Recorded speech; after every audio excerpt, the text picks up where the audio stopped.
Hi, this is Tanya Lynn, and you are watching Truth Telling Tuesday, the place to be to open your heart, tell the truth, and change the world.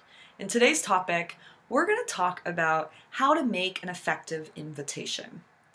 So, if you are someone who owns a business or is starting a movement or has a big vision, and you are blocked by having people say yes to you and to your vision and want to get on board, I have found that this is one of the biggest things that is in the way for entrepreneurs and visionaries and people who want to make a difference is they might be really good at what they're doing, but they have no idea how to get people on board.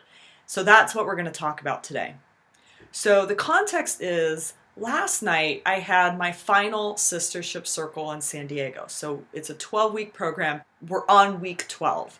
And my co-facilitator and I were talking about, it'd be really nice if perhaps we got 4 to 6 of the women to sign up again. And this was the first time we had run a sistership circle where we were asking women to re-enroll, to sign up for another 12 weeks.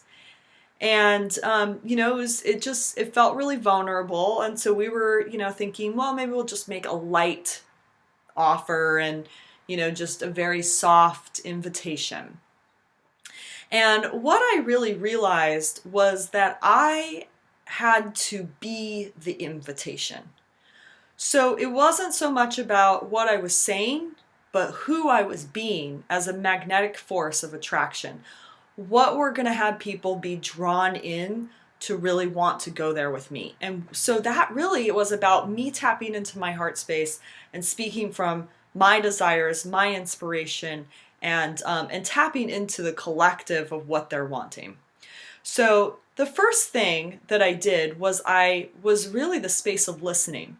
As each woman was going around and sharing about her celebrations and her experiences, I heard in the conversation what was coming through was a lot of the women wanted to keep going. They were so sad that the circle was ending. That, I listened to one woman say, oh, if only we can all be all in and do this again together. And another one said, can we all make a promise that we meet once a month and that we don't lose touch? And so after everyone shared, I realized now's the time for me to speak. And so the thing that I'm inviting you to do is step 1, make the ask. So a lot of times we want to do something softer and we want to just put it out there, and it's kind of like throwing something up on the wall and hoping it sticks and then turning our heads away, and we're afraid that it didn't stick and we don't really want to deal with that, right? So a lot of times when we are inviting people, we don't really check in with them and we don't actually make an ask. So I made the ask. I said, all right, so my ask is that every single woman signs up again and we keep this going, because the reality is there's no structure. We're not going to meet up. The last couple circles, we didn't make an offer. They had maybe one get together and that was it. It fizzled out because there was no structure. That's what's so powerful about sistership circles. We have this amazing structure. So I put it out there, I made the ask, and I didn't turn away. So number 2, the second most important piece here is that you be with the concerns. So I asked them, the ask was, raise your hand if you're in. Half the hands go up. The other half, I asked them directly, what is it that's having you not be a yes? I want to hear from you. Let's have this conversation as a group. And so each one came through and talked about her concerns, why she didn't necessarily want to continue. And what it seemed to be was, oh, I maybe just want to meet once a month or maybe just 6 weeks. There was a time concern. And if we actually listened and we went a step deeper, we saw that it actually wasn't about the time. It was that what was going to be worth their time. Very key distinction here. What is worth their time? And what we found out was what was worth their time was taking this a step further, an advanced course, a level 2. So by listening to the concerns, we were actually able to see what they needed and what they wanted, and then co-create that and present that as, yes, that's the offer right there. That's the invitation. And so those women were like, yes, we're excited about this. Number 3, the next piece is to be the stand. So it's one thing to have people give a verbal commitment, and then it's another thing to have people be a hell yes, I will do anything for this.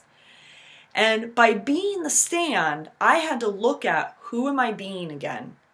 And how am I in full alignment with this? And what I realized is that what I was seeing was I wanted them to all continue, but I was going to step out because during the program, I would be going into labor. So I can't commit, right?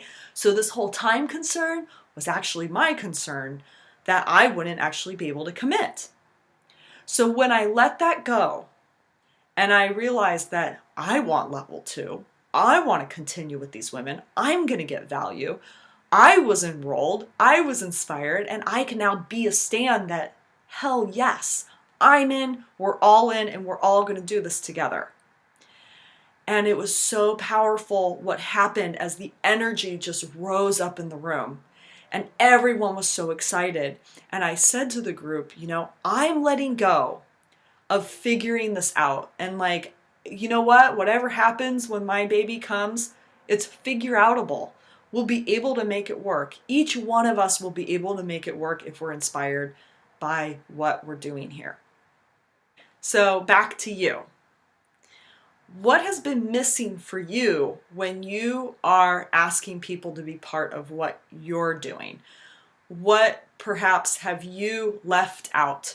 I'd love to hear from you and to hear any other feedback that you have. So take a moment to post your comments, and we'll see you next week at Truth Telling Tuesday. Yeah.